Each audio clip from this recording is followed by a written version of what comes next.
family? Welcome to a brand new episode of Tariq Radio. I am your host. My name is Mr. Tariq Nasheed. Glad to have everybody tuning in. Today's going to be a quick show, not too long, but we're going to have a very good discussion about this whole Amber Guyger trial. But what we're going to do first, family, we're going to take that quick commercial break, and we'll be right back right here on Tariq Radio. Yo, you still ain't getting women?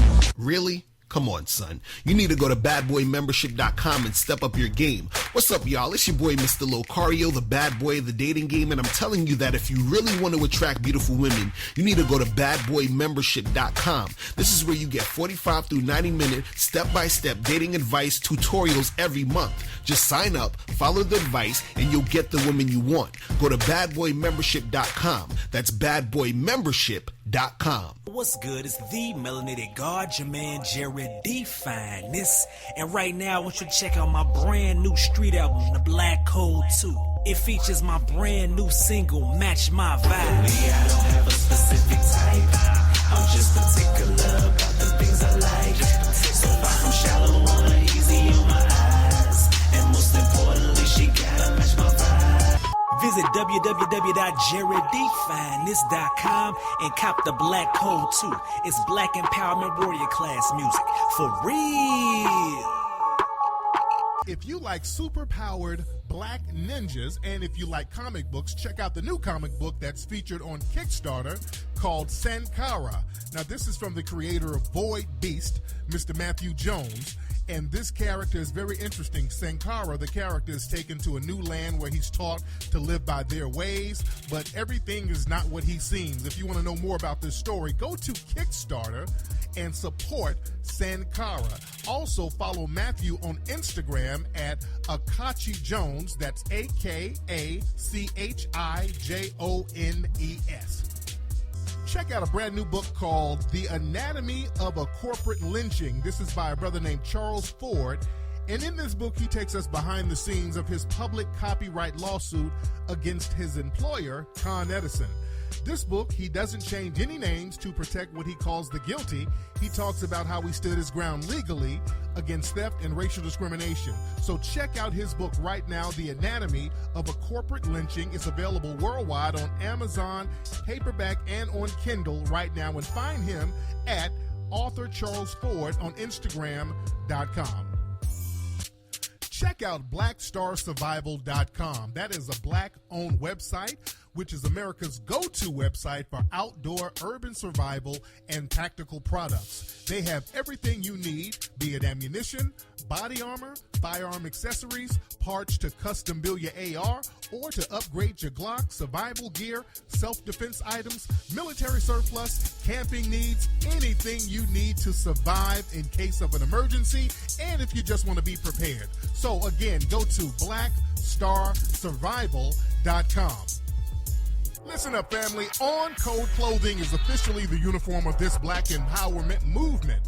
We've empowered so many for so long. Now it's time for us to make our empowerment the new global trend. On Code is a brand that's exclusive, and it's not for general consumption, you dig?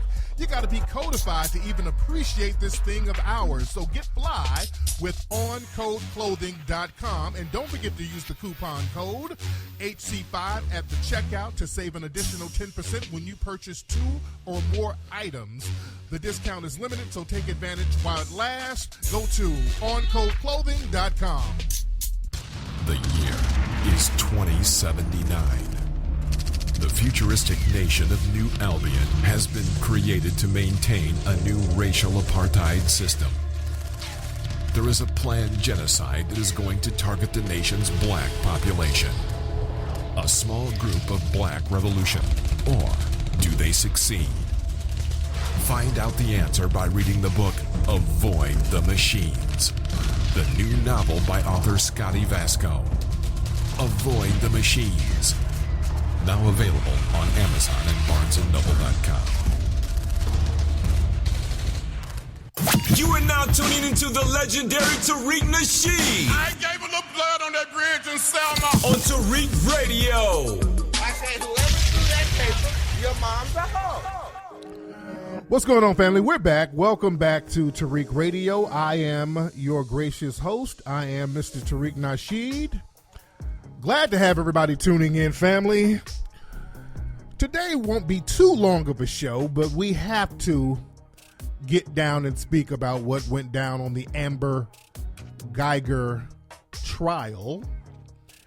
And before I do that, I hope everybody has their Hidden Colors 5 DVD or your Hidden Colors 5 stream. You can stream it right now. You can watch it right now at hiddencolorsfilm.com. That's hiddencolorsfilm.com. Either get the DVD or stream the movie right now if you don't have it. And if you're overseas, hit it on Amazon. You can get it off Amazon, ladies and gentlemen. But let me get right into what's going on today. As you know, this week they had the Amber Guyger trial. It's been going on for a couple of weeks. And the verdict was handed down, was it yesterday? I think the verdict was handed down yesterday, a verdict of guilty. There was a guilty verdict, and that surprised a lot of people. She was guilty of murder, but I told people, let's not celebrate too fast because we got to see what the sentence is going to be. We got to see what the sentence is going to be. And yesterday, if you follow me on social media, I was telling people there was a lot of mammying going on in the courtroom. The judge, Tammy the Mammy Kemp, some of her little moves were kind of funny style. Just allowing the castle doctrine thing, that was a real funny style move. Now, she did this before they found Amber guilty. Now, after they found Amber guilty, there was a lot of Negroes talking about it was a chess move because she allowed the castle doctrine so they wouldn't come back on appeal. But that castle doctrine, that could have just gutted the whole case. Let's be very clear. Miss me with all that. It's checkers. It's chess, not checkers. It's a chess move. Bullshit. She was trying to throw Amber a bone because this woman, Tammy the Mammy, is in line with law enforcement. They give her a big bag for being elected. They gave her some donation money, so she's clicked in with them. So miss me with that whole, these are chess moves. Whenever somebody does some coonery, niggas want to pretend it's a damn chess move. No, we got to know who these Tammy the Mammies are. She's all clicked in with her sorority sister, Renee Hall, who's down there in Dallas, that mammy-ass chief down there. They always get a mammy or a coon police chief in these cities where there's vile white supremacists on the police force. They use these Negroes as front people. Do not be fooled when you see a city with a black police chief. That's just a spook sitting by the door. They're very good at using these tactics. But Tammy the Mammy is down with the police. Don't be fooled. She's in there doing a lot of grandstanding, rolling her eyes at certain things and just mammying it up. So right there, I knew something was funny style with her. See, these Negroes will play both sides of the fence. But we know what the deal is. So after they found Amber Guyger guilty, the sentencing phase, that took a couple of days. So everybody was waiting on the sentencing phase, and there was another mammy in the court yesterday. And if you're watching me live right now on YouTube, some of you guys are listening live on different radio outlets or iTunes, but I have an image on the screen of one of these Negress police deputies. She's rubbing Amber Guyger's hair. That confused a lot of people. While the cameras were rolling, this black female deputy walked over to Amber Guyger and started fixing her hair and rubbing on her.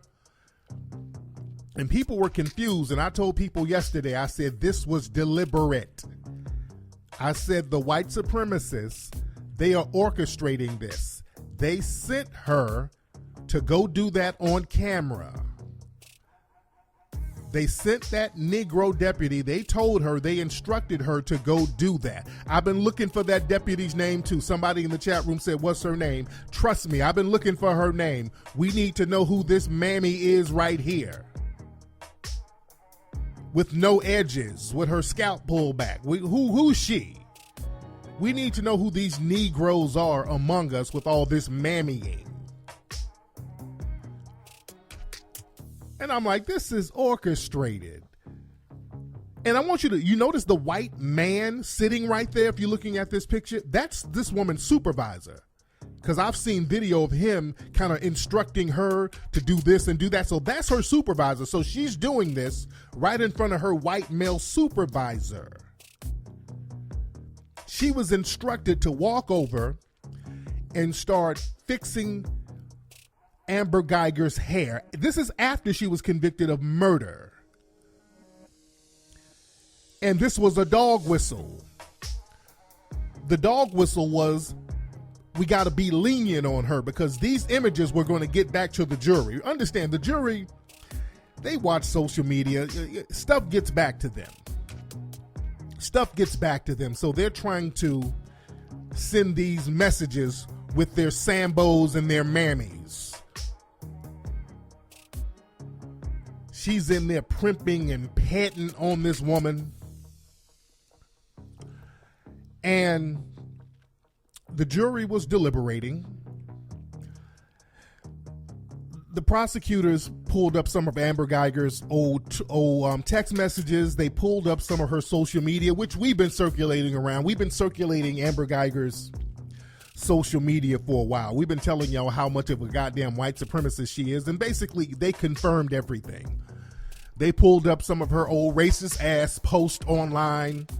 Then they pulled up her racist text messages. See, the defense tried to explain that the social media post, well, you know, somebody else could have had access to her account. I mean, they were really explaining about that social media stuff, but nobody had access to her text messages, and her text messages were very racist. She was mocking Dr. Martin Luther King. They were her and her racist partner who she was having a sexual affair with, who he killed somebody too. They were mocking other black officers. That's the thing that's killing me. All you Negroes in here doing this horse and pony show for the blue badge and the blue wall, and these bastards are sitting up behind your fucking back talking about your stupid asses.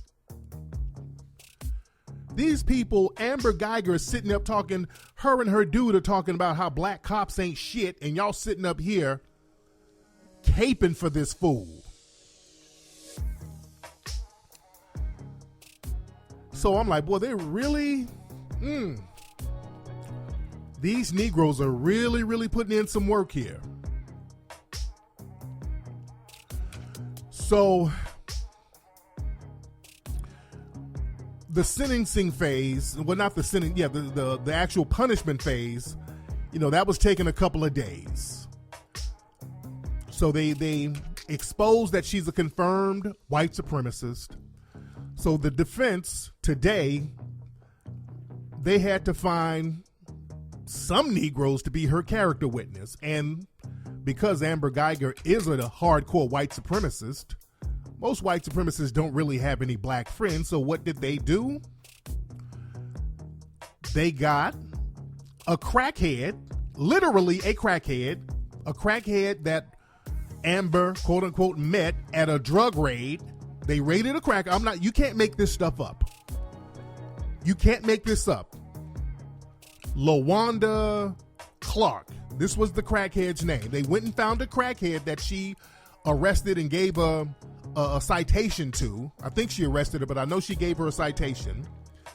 So they gave a crackhead mammy. They got her on there talking about how when Amber raided the crack house and gave her a summons to go to court, that made her change her life. And then Amber Guyger went to the crackhead woman's graduation from the crack rehab place. I mean, I'm dead serious. When I said that the woman was a crackhead on Twitter, people thought I was bullshit. No, this is a crackhead. this is a crackhead. They put a crackhead on here, a black crackhead. Now, with crackheads don't know who or where they are, and that's not to give an excuse, but I'm going to get on that in a minute because certain things we need to get rid of black society. One thing, all these fucking crackheads and drug addicts in black society. See, like I said before, I talked about the Inquisition. How certain people, black society, there has to be an internal inquisition.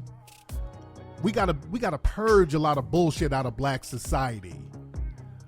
It's too much bullshit that we accept. These crackheads, all these drug addicts lingering around, these people are just useless to black society. I mean, let's just keep it 100. We're already at a social disadvantage. We've just normalized all of these little crackheads running around and all. It's a normal thing. This is why I don't laugh at that type of shit. I see a lot of videos circulating of crackheads dancing and singing and crackhead women. That's just not funny to me because I know how devastating that is on a family and just a community. So they get the crackhead on here talking about how Amber gave her some encouraging words to go get off crack, and the woman looks like she just hit the pipe this morning, and they probably paid her in crack. So they know they're Negroes. They know how to get certain Negroes. They know who to get. And shout out to Dallas. Dallas did the best they could do under the circumstances of white supremacy.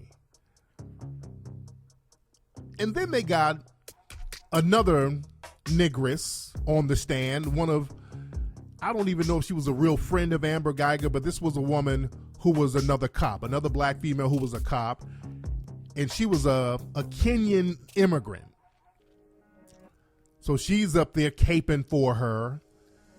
And again, this is why I'm hard on a lot of these immigrant coons.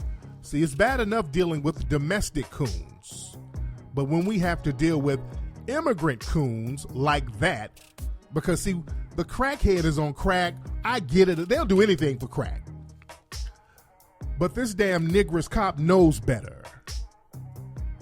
She knows better, and she knew what the hell she was doing. See, a lot of these immigrant coons, we're going to have to come to the reality. People think that I'm hard on them, but I have to be hard on these immigrant coons because they've been collaborating with these goddamn white supremacists against us for the last 500 to 600 damn years, and it's a fucking problem. It's a goddamn problem. And if folks don't like us speaking out about it, well, do something about your fucking coons. Because she got on there with a straight face and a clear mind and threw black America under the bus by caping for this racist, genocidal bitch. That type of shit's gonna have to be purged from black society. We cannot keep on letting these goddamn coons, bedwenches, mammies, crackheads, all of these folks, it's always the same pool of people undermining us. So you had the Coon Fest on there, and then they had Botham Jean's family on there, and this was before the sentencing, and I'm like, they have them on here too long because they keep talking about church and Jesus and Christ and God and church and Jesus. I said, I knew that was a bad idea. I knew it was a bad idea having them on there that long, trying to talk about how great Botham's life was. That's cool, but there's a nonverbal message being sent with them on there talking all that church, Christ, God, Jesus, church, Christ, God, Jesus. That gives the message of forgiveness. That's why the prosecutors, the defense, they probably didn't mind them being on there that long. I knew that was a problem. That family, Botham Jean's family, on there with all that Jesus talk, they were on there too long, and they allowed them to be on there. The judge allowed them to be on there. They knew what they were doing with all that Jesus talk. I'm like, get them off the damn stand and let's get to the damn sentence, because what they're doing, they're trying to be on some sympathetic thing. What they're saying to the jurors is, if you are lenient on her, we'll understand because Jesus would have wanted that.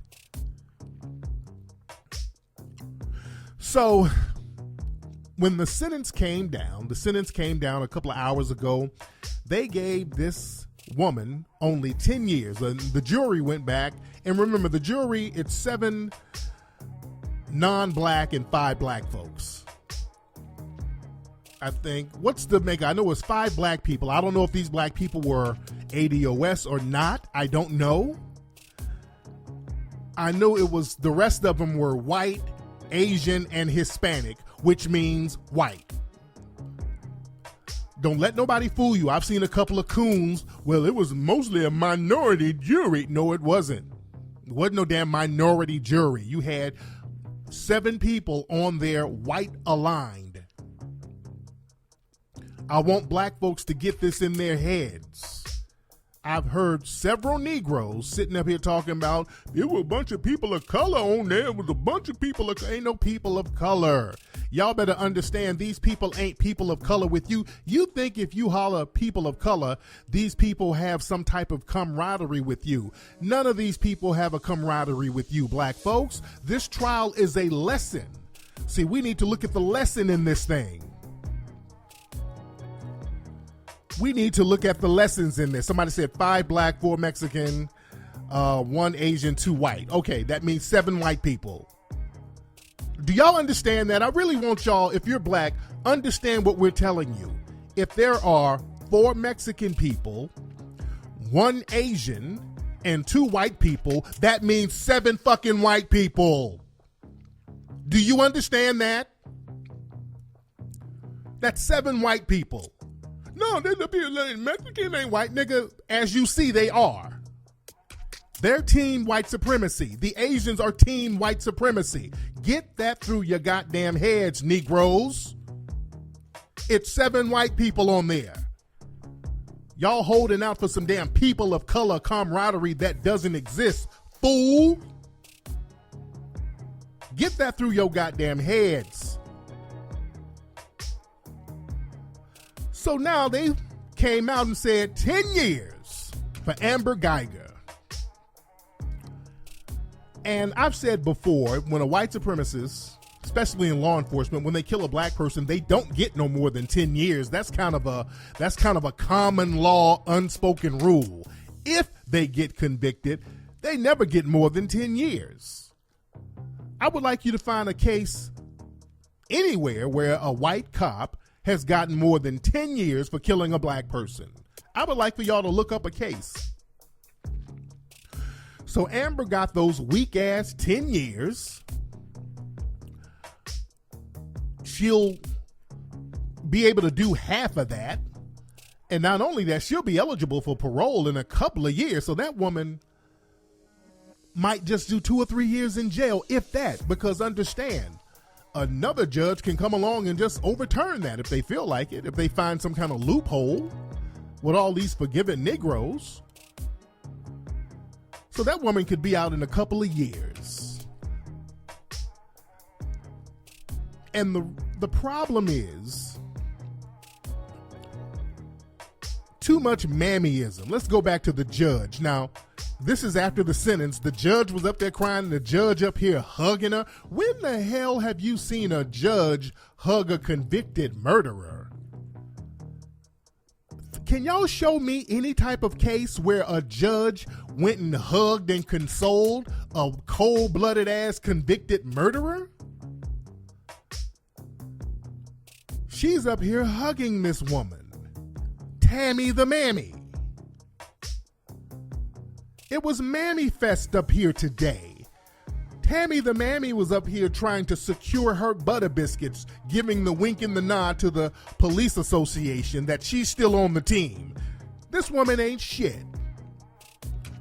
And if she's up for re-election, the people of Dallas should make sure her mammy ass should be out the door. Now, they're going to probably still try to slip her a bag on her way out the door. But Tammy the Mammy has to go. We got to stop playing with this type of shit right here. And I would be remiss if I didn't just bring up the obvious. Botham Jean's brother. Did you see Botham Jean's brother? Botham Jean's coon ass brother, after the verdict, this nigga went over there and asked the judge, could he hug Amber Guyger? Let me talk to you for a minute, family. Listen to me.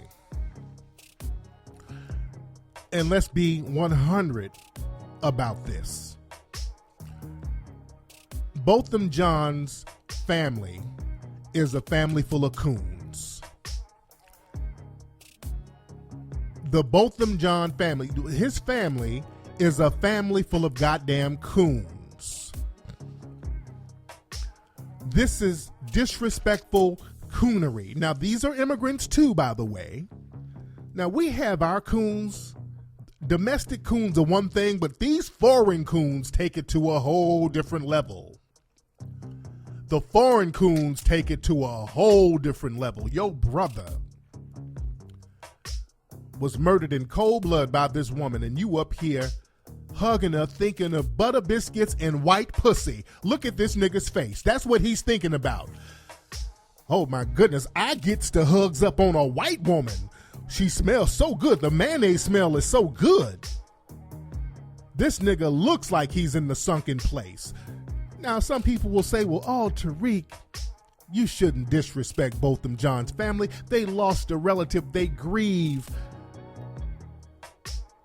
Their family don't even respect Botham Jean enough to not hug on this bitch. The family don't even respect Botham's life or memory enough not to be hugging up on this damn racist bastard. Botham Jean's family, a family full of coons. Let's just keep it 100. We don't have to respect them. You don't respect the memory of your own family members, and you don't respect the ramifications of this trial. There's ramifications behind this trial. We got to understand the larger picture in trials like this. When they give cold-blooded white supremacist killers like this slaps on the wrist, that incentivizes more of them to do more of the same, so you're putting a green light and target on every other black person. But these niggas are so coonish, so buffoonish. What's more important is you getting your white hug. You getting some kind of white approval. And it almost looked like the family might have got a bag too. And that's another thing. These desperate for money niggas, I mean, they dangle a little money in your face. I almost feel like they got a bag. I almost feel like somebody kicked them a few extra dollars to show some compassion. For this nigga to do this much of a display, you going up here hugging this person who just murdered your brother. Nigga, you're disgusting. You're a disgusting Sambo coon. And let me tell you something, black people. Anybody in your family who does this to your killer, somebody kills you and your family member is running around hugging and kissing on them, they're a disgusting Sambo coon mammy too. Because you damn sure don't do this when a black person does harm to you. If a black person steps on your shoe, you gonna elbow their ass and body slam them. See, this pisses me off because look, I'm out here risking my life fighting these fucking white supremacists. If we gonna fight white supremacy, we gotta fight. We gotta go in. We gotta go all the way in. We don't get right to the finish line and then all of a sudden it's butter biscuit, kumbaya, hug me, mammy in time. When I see this type of shit, I'm like, what the fuck I'm risking my life for? You out here, we fighting for folks and fighting for justice, and all we see at the end of the day is a coon fest. We see Coonchella. It's just a cornucopia of cooning.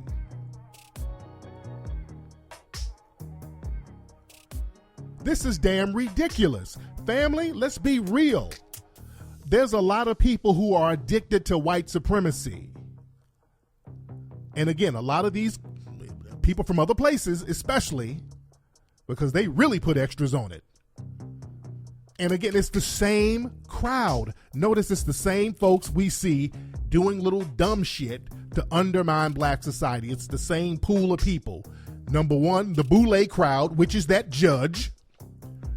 Remember, that judge is all clicked in with that Negro boule crowd. It's always them, Tammy the Mammy. The second type of person, some Negro crackhead somewhere that's on the pipe, but that'll do anything for a hit. And then coon immigrants. It's the coon immigrants who's doing shit. Those are the main culprits. Let's be real. Those are the main culprits doing this shit. And that is a problem in black society. Because black people, too many black people, they've made white approval more valuable than money. They've made white approval more valuable than money. Just getting that hug and letting white people know that you're still on their side. Yeah, you killed my brother, but I'm still on your side. Let's let bygones be bygones. See, a lot of these folks who come from these non-ADOS countries, see, a lot of them, just like that Kenyan bedwench who got on the stand and the Bokum John family. See, these people, you grow up and you come from a culture where you literally worship white people. The minute a white person shows up, it's like Jesus showing up. So they worship white people on a whole different level. This is why most of those MAGA Negroes are these Caribbean and African immigrants. A lot of these MAGA Negroes are some of these Caribbean and African immigrants. And I was talking about Kenya not too long ago. Over in Kenya, they had a white man dressed as Jesus driving around in a car out there and everybody's praising him. You understand? There's a whole different level of foreign cooning that we can't fathom.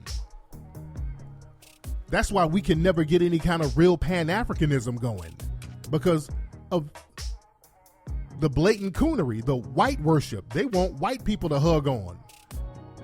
We're not going to get nothing going on in the Caribbean with this type of Negro running around. Somebody just killed your brother, you all in court hugging on him. We're not going to be able to build with this Negro here. And we don't need to. We don't need to.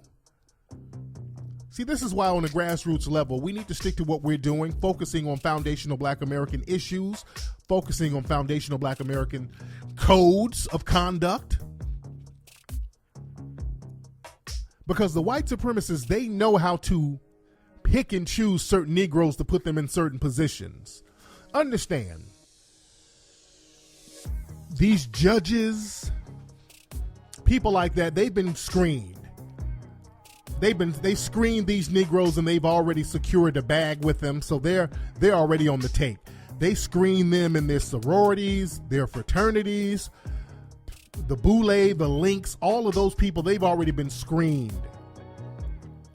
That's why these random Negroes pop up in these certain positions. And don't let me get on the so-called other people of color that was on that jury, the Hispanics and the Asians. Because, family, I really want us to get it in our heads that you have no allies. There was another case a few days ago where some Mexican dudes walked up on a brother. I think he was in, I want to say Arizona somewhere. I forgot where he was, but he was taking pictures in the park. Some Mexican dudes walked up on him and just started busting on him. And they gave the Mexican dude some real weak ass charges. And the brother who got shot, like, why they do that? I was trying to be nice to him. Why they walked up to him calling him a nigger and all this stuff. He's like, don't call me no nigger now. Then they just start busting on him. And he's like, if you see him, can you ask him why? I just want to know why. I was nothing but nice to him. Can you ask him why? Ask him why. I've seen a lot of Negroes say that. I've had a lot of black people hit me up and say, Tariq, why are white people doing us like this? Man, Why are they like this towards us? If you don't shut your fool ass coon mammy mouth, who gives a shit why? When I see a nigga talking about why they act a certain way, who gives a fuck? My job is to protect myself and my community. Who cares why? See, y'all looking for an angle to go in there and love the hate off of them.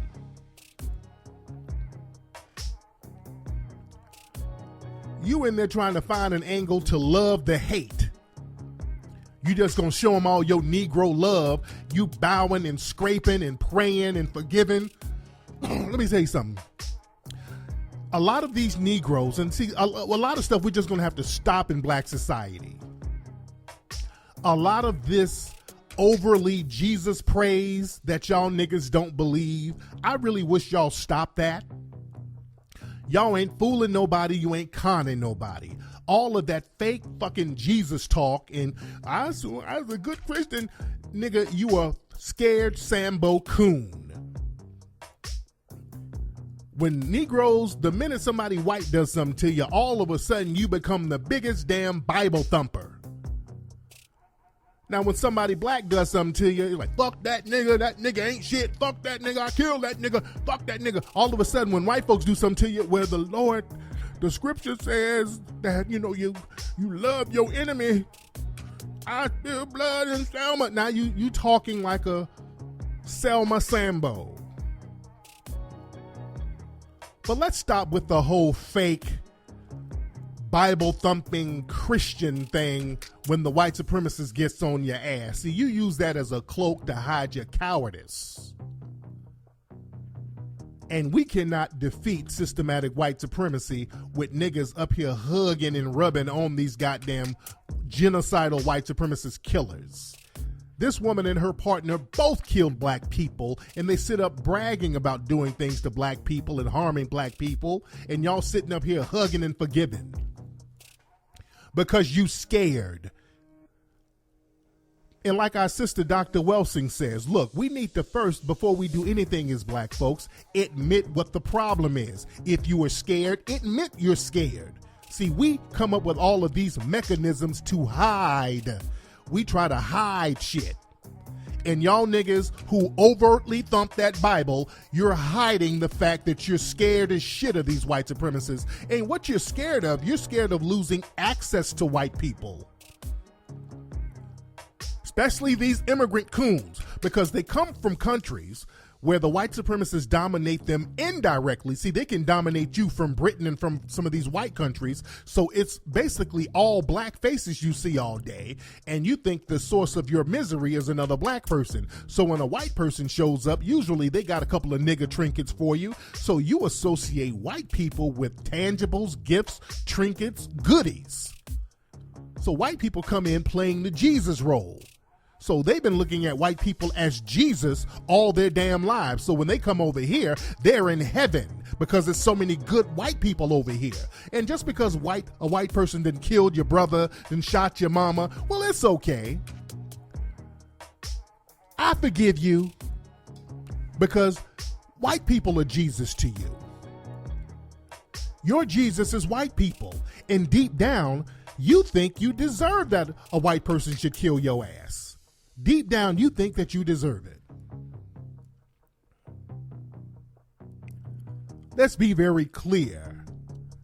Deep down, you think you deserve it. And we can't build with niggas who think like that. We can't really build with niggas who sits up here and hugs on white supremacists after they done killed their family. I mean, you going out of your way to display how much you love and forgive. And Bolton's brother even said he don't want her to go to jail. How we gonna build with that? That's why I'm the whole Pan-Africanism talk is done. That's why I don't talk that shit no more. That's why that Pan-African talk is dead. Ain't no goddamn Pan-Africanism right now. That shit is dead. It's been dead. We've been the only ones talking that and practicing it. We've been the only ones doing that shit. We've been the only ones doing it. And let me go a step further. And I hate that our brother Botham John got killed. I hate that brother got killed. I'm out here fighting for justice for his physical being, but based on his family, I can see both them John's ghost somewhere hugging Amber Guyger. Unfortunately, both them's ghost is probably somewhere hugging this bitch. There's probably a coon ghost running around here too. I went there. Yes, I did. I went there. I hate to say it because I've seen pictures of both of them. He's all hugged up with these white women. I'm sorry. I went there and fuck it. I went there. There's a coon ghost somewhere hugging up on Amber Guyger too. I'm sorry, but I had to say it. Because if both them, the ghost of both them, if your family's coonish like this, I don't see the apple falling too fucking far away from the tree. Unfortunately. And you didn't deserve to die, brother. You didn't deserve to die at all. You did not deserve to die at all, brother. We're out here fighting for justice for you because this affects all of us. But shit. Nigga, your family are doing the most with the coonery. My God. This is how coonish some of these folks are. The coonery is on another level out here. And again, I'm fighting for justice for that, brother. And we got to understand how this trial, it resonates in society. Because again, this is still sending a message that harming a black person, you still have a green light to do that. So black people, this has to further get us to be codified. Foundational black Americans particular, we further have to campaign for financial resources. That's the only name of the game. We have to fight for reparations and resources if we are to participate in any politics. We shouldn't participate in none of that shit unless there are direct tangibles for us, because the reason why they can have a Tammy the Mammy and all of these coons getting on the stand doing the bidding for the white supremacists is because they get a bag. The white supremacist gives them financial resources. And because we don't have financial resources, they're not going to do our bidding for us. They're not going to show a camaraderie with us. This is why we got to get tangibles, and we got to know how to spread that money and throw that money around. See, this is what getting on code is, because if we get on code, we'll know what to do with our paper. So then, when they put a crackhead on the stand, what we can do, we can use our resources to get our own bag of crack to get her to do our bidding. If you want to do crack, fine, but come over here and smoke our crack. And do what we tell you to do. If you're going to be a crackhead, at least be a useful crackhead to black society.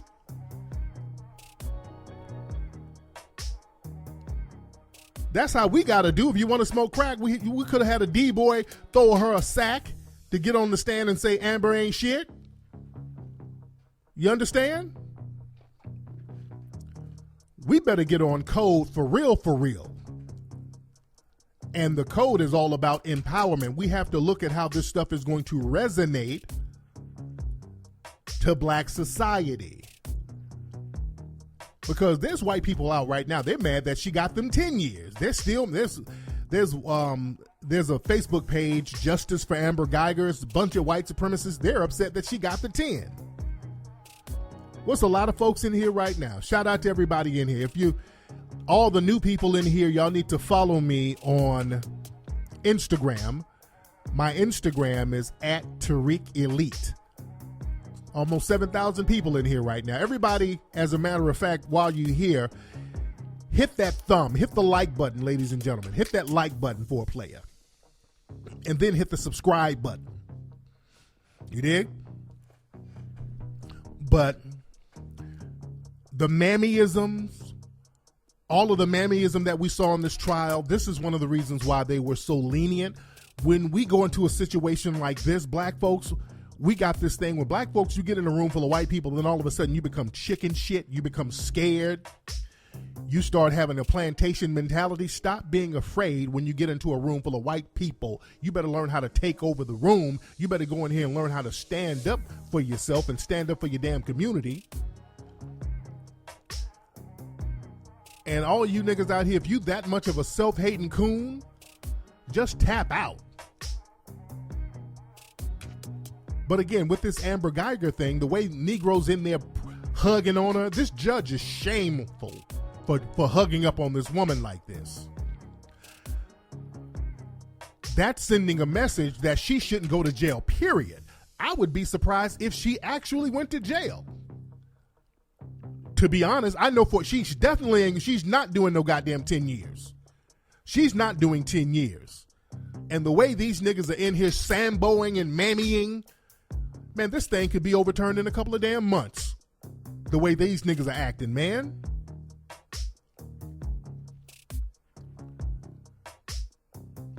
So we got to understand, black people, what's more important? Is justice important, or you selling out your damn family? Does your family have a price? And we've seen this multiple times with the guy up there in the Bay, not because I always say Bay Area, but I think it was Sacramento. What's the guy's name? Devontae Clark, whatever. What was their names? The brothers up there in San Francisco. Let me be clear, because I said the Bay before, and the Bay Area always say, hey, these niggas ain't from the goddamn Bay. So my Bay Area people, they always correct me. They're like, do not put these niggas on the Bay. The town ain't got shit to do with these niggas. But that Sambo up there, Stephen Clark and all those dudes, his brother got shot and he's running around buck dancing. Do you love me? All that old buck dancing until he gets a little bag, and then all of a sudden let's calm down now. Yeah, Stephen Clark, exactly. But we have to have enough self-esteem to be on code to produce justice that will replace systematic white supremacy. Because deep down on a subconscious level, when we have white supremacy on the ropes, see, black folks could have really set a good precedent with this case here. We could have set a good precedent with this case here. We got to the halfway mark. Well, just getting her convicted, that was okay, but now we needed to throw the book at her to send a real message. But let's be real, deep down, there's a lot of Negroes who like the fact that the white supremacist takes care of them. See, a lot of Negroes look at society as a big old treehouse where we get to play, we get to drink, we get to smoke, we get to dance, we get to party, and the good white folks, white mommy and white daddy, they live over there in the big house, and they get to take care of all the bills and all the electricity and all the rent. They get to take care of all the heavy lifting. So we get to just be perpetual children. We get to be perpetual kids. You know, a lot of black people feel that way.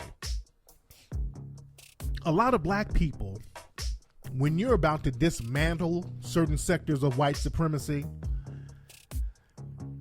that plantation spirit kicks in and niggas start forgiving and, oh Lord, don't hurt mommy. You don't hurt my mommy, don't hurt my daddy. Because how will I eat without mommy and daddy? Especially these coons who come from these countries where there's a bunch of coons that have basically destroyed the government. They won't get on code where they're from. So they damn sure remember how it was when white mommy and white daddy wasn't there. See, they came from countries where you rarely saw white mommy and white daddy. So they don't want that again. So when we start talking about destroying certain sectors of deadly white supremacy, some of these foreign Sambos come in and they really start undermining us. Let's keep it real. Let's look at the dynamics of that. That's why whenever I do the Hidden Colors films, most of the people who are critical of it are these foreign coons who come over here. And I'm not talking about the ones who live in their countries. Again, there's a lot of brothers and sisters from their countries. They're cool, but I'm talking about over here. Over here, they coon screen. They only let coons over here for the most part. For the most part. They try their best to make sure coons get here first. And some of these coons remember what it was. They remember what it was like when white mommy and white daddy wasn't around. And how corrupt the Negroes were. They were like, oh, damn, if only I could get a white mommy and a white daddy, because whenever white people come over to your country, they go to Uganda or Kenya, whatever. They come over and they're building a bridge. The white people come over, they're building a dam. The white people come over, they got a truck full of food. So white mommy showing up, especially the white women, they really like this with white women. Notice all this hugging and kissing on the goddamn white women, because the white women come over there as missionaries. They come over there with flu shots and shoes, and they come over there with deodorant. They come over there and just give you all types of goodies, and they fake hug on you and fake like you.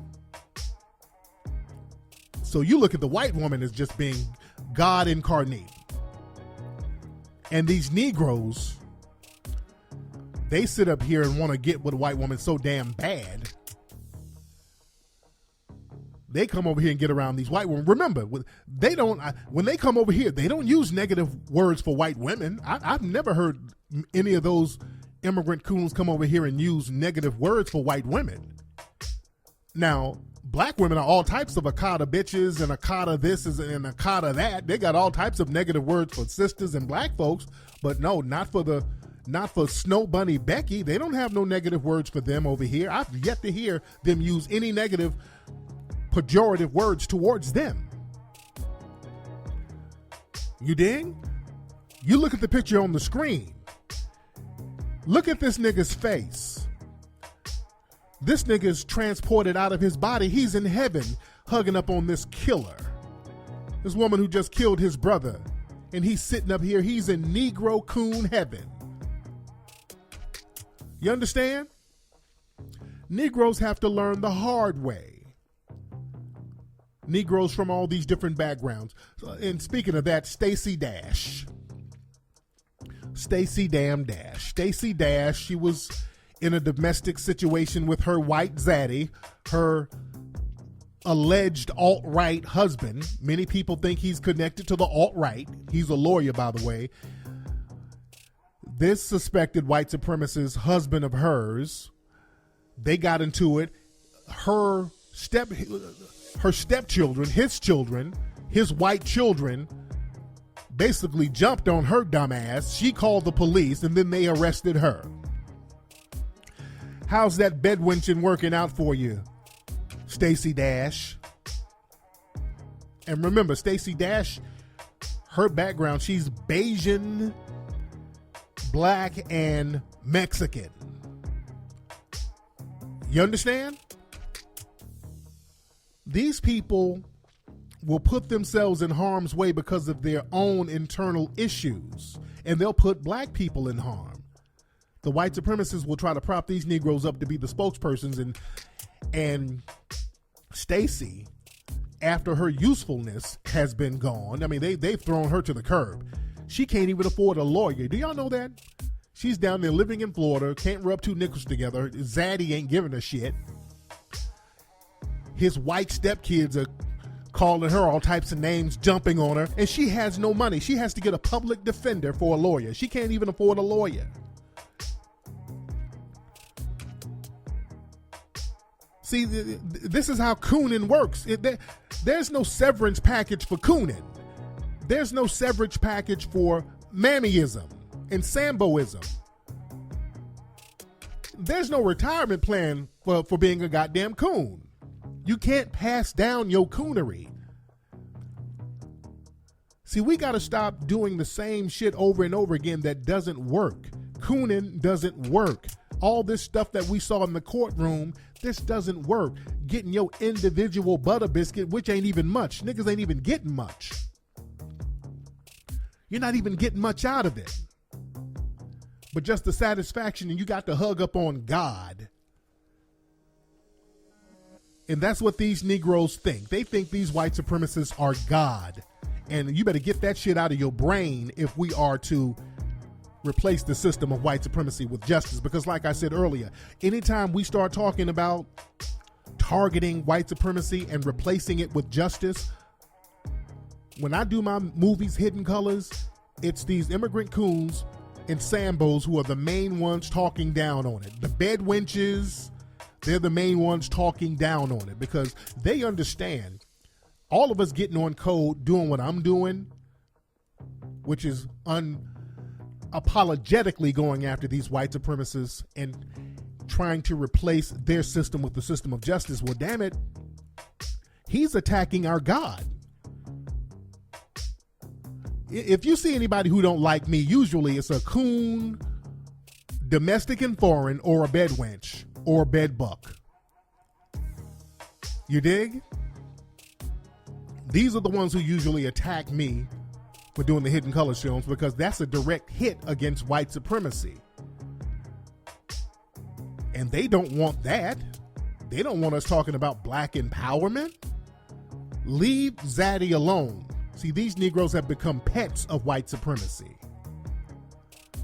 And again, black society, we got to have our own type of inquisition like they did in Spain. I talked about that the other day when it was time for the white people in Spain to get on code and fight the Moors. They had to get the white people on code first.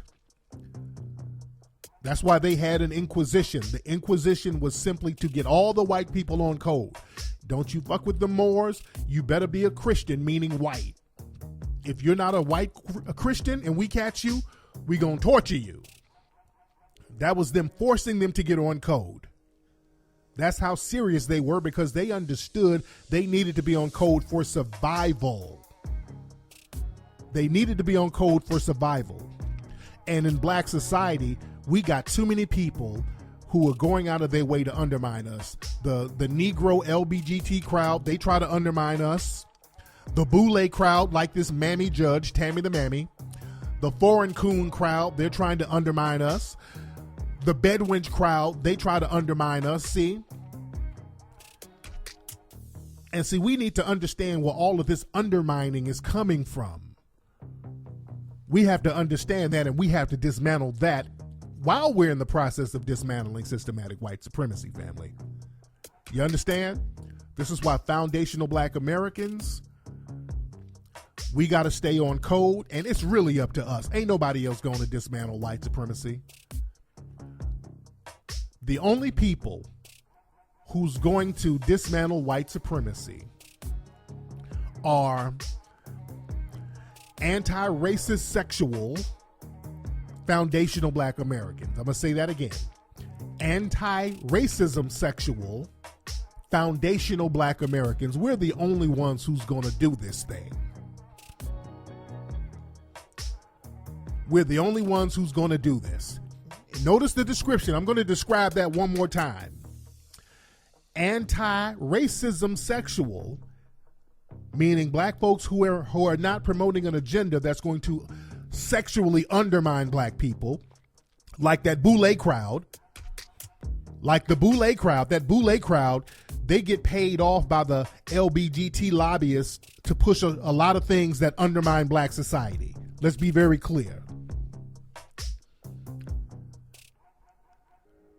And some of these other crowds, they do things to undermine black society. So anti-racism sexual foundational black Americans are the only ones who's going to really dismantle systematic white supremacy. So it's up to us to stay on code and remain on code and to get others like us on code. And the code is the leadership. Anyway, y'all, let me get up out of here. Go to hiddencolorsfilm.com right now. to get Hidden Colors 5. Share that, watch that movie with your family. Those are some of the first steps to get on code. As a matter of fact, you can watch and stream Hidden Colors 1, 2, 3, 4, and 5, as well as the movie 1804. You can stream all that right now at hiddencolorsfilms.com, ladies and gentlemen. All right? And also, everybody, if you have not followed me on Instagram, follow me on Instagram right now. Buck Breaking, we're going to go into production for that soon. Speaking of anti-racism sexual, that's another thing, family. Buck Breaking, I got to really get on that heavy because the agenda, they're targeting our children. I'm starting to see school books now. It's getting real crazy right now as far as them trying to buck break us. And they want us buck broken, so when we see little cases like this, basically the warrior class will be subdued because the warrior class is going to have on a sundress and some booty shorts. So this is what they want. They don't want a warrior class. This is why they're trying to undermine us sexually. You understand? They're buck breaking us right now, and there's a reason, and we have to understand that. But anyway, guys, go to hiddencolorsfilm.com. Go to Instagram at Tariq Elite. Follow me, and I'ma holla.